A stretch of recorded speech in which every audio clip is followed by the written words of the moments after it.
even just shapes by themselves will emanate a specific vibrational signature, such as if you take a Hebraic letter, it will emanate a specific energetic signature. Albert Einstein said that everything is energy, and that's all there is to it.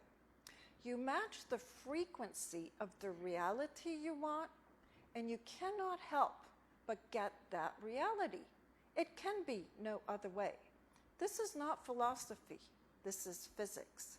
Then we have physicist Michio Kaku, who states that according to quantum theory, everything vibrates. And William Tiller, who says that every organism or substance radiates and absorbs energy via a unique wave field, which then exhibits certain frequency and radiation characteristics.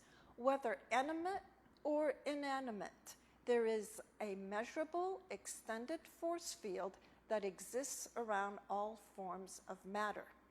The second principle is that the human being is actually an instrument.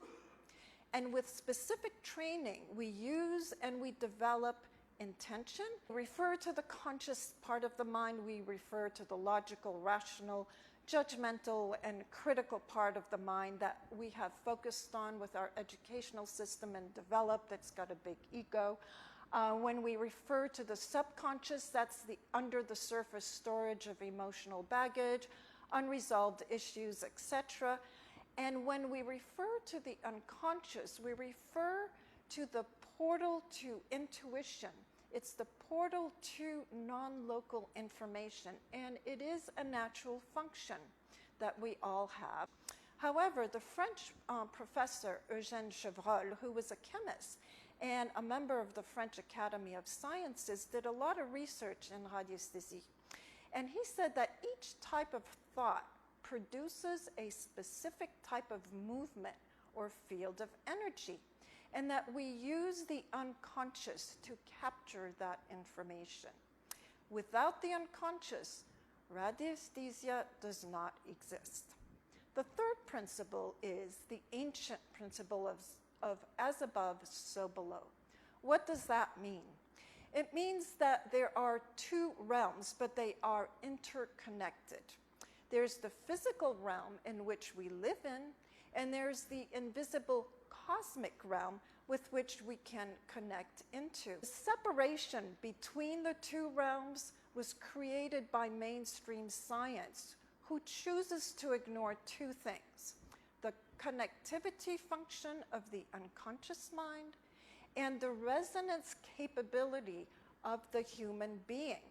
Why are they ignoring it? Because we can't prove it with mechanistic methodologies and instruments. Therefore, it does not exist. However, there's hope. But Russell Targ summarizes it quite well by saying that our reality is a hologram, whereby each region of space-time contains information about every other point in space-time. This information is readily available to our awareness. In the holographic universe of David Bohm, there is a unity of consciousness, a greater collective mind with no boundaries of space or time. So let's get back to radiesthesie. This is what happens. With intention, the human being tunes into a very specific defined waveform or frequency in order to retrieve information from that unique energy field. Most of the signals that are received from that energy field are received by our sensories and also through the heart. And I recommend you read some of the research that has been done at the HeartMath Institute. So in effect, the human instrument enters into resonance with that specific waveform or frequency.